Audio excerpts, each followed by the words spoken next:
1 Samuel 15. Samuel also said unto Saul, The Lord sent me to anoint thee to be king over his people, over Israel. Now therefore hearken thou unto the voice of the words of the Lord. Thus saith the Lord of hosts, I remember that which Amalek did to Israel, how he laid wait for him in the way when he came up from Egypt. Now go, and smite Amalek, and utterly destroy all that they have, and spare them not, but slay both man and woman, infant and suckling, ox and sheep, camel and ass. And Saul gathered the people together, and numbered them in Telaim 200,000 footmen, and 10,000 men of Judah. And Saul came to a city of Amalek, and laid wait in the valley. And Saul said unto the Kenites, Go, depart, get you down from among the Amalekites, lest I destroy you with them. For ye showed kindness to all the children of Israel when they came up out of Egypt. So the Kenites departed from among the Amalekites. And Saul smote the Amalekites from Havilah until thou comest to Shur, that is over against Egypt. And he took Agag, the king of the Amalekites, alive, and utterly destroyed all the people with the edge of the sword. But Saul and the people spared Agag, and the best of the sheep, and of the oxen, and of the fatlings, and the lambs, and all that was good, and would not utterly destroy them. But everything that was vile and refuse, that they destroyed utterly. Then came the word of the Lord unto Samuel, saying, It repenteth me that I have set up Saul to be king, for he is turned back from following me, and hath not performed my commandments. And it grieved Samuel, and he cried unto the Lord all night. And when Samuel rose early to meet Saul in the morning, it was told Samuel, saying, Saul came to Carmel, and behold, he set him up a place, and is gone about, and passed on, and gone down to Gilgal. And Samuel came to Saul, and Saul said unto him, Blessed be thou of the Lord, I have performed the commandment of the Lord. And Samuel said, What meaneth then this bleating of the sheep in mine ears, and the lowing of the oxen which I hear? And Saul said, They have brought them from the Amalekites, for the people spared the best of the sheep and of the oxen to sacrifice unto the Lord thy God, and the rest we have utterly destroyed. Then Samuel said unto Saul, Stay, and I will tell thee what the Lord hath said to me this night. And he said unto him, Say on.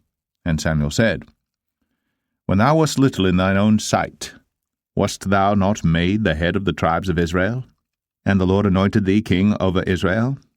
And the Lord sent thee on a journey, and said, Go, and utterly destroy the sinners, the Amalekites, and fight against them until they be consumed. Wherefore then didst thou not obey the voice of the Lord, but didst fly upon the spoil, and didst evil in the sight of the Lord? And Saul said unto Samuel, Yea, I have obeyed the voice of the Lord, and have gone the way which the Lord sent me, and have brought Agag, the king of Amalek, and have utterly destroyed the Amalekites. But the people took of the spoil sheep and oxen, the chief of the things which should have been utterly destroyed, to sacrifice unto the Lord thy God in Gilgal.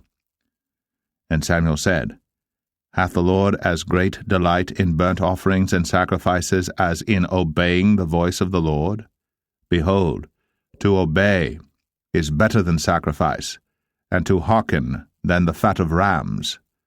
For rebellion is as the sin of witchcraft, and stubbornness is as iniquity and idolatry. Because thou hast rejected the word of the Lord, he hath also rejected thee from being king.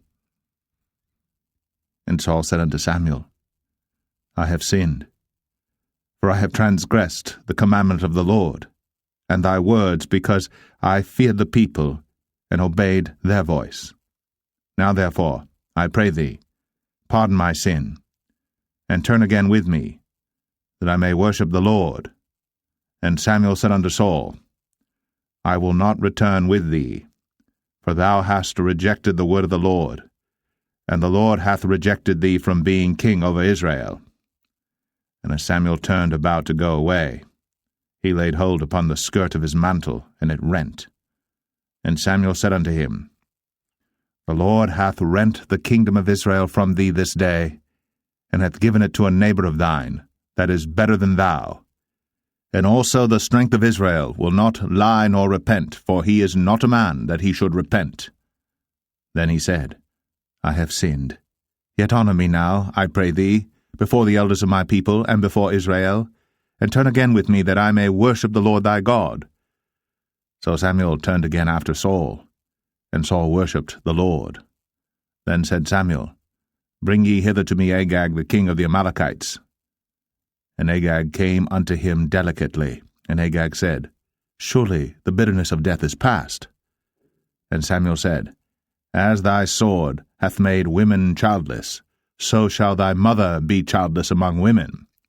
And Samuel hewed Agag in pieces before the Lord in Gilgal. Then Samuel went to Ramah, and Saul went up to his house to Gibeah of Saul. And Samuel came no more to see Saul until the day of his death. Nevertheless Samuel mourned for Saul, and the Lord repented that he had made Saul king over Israel.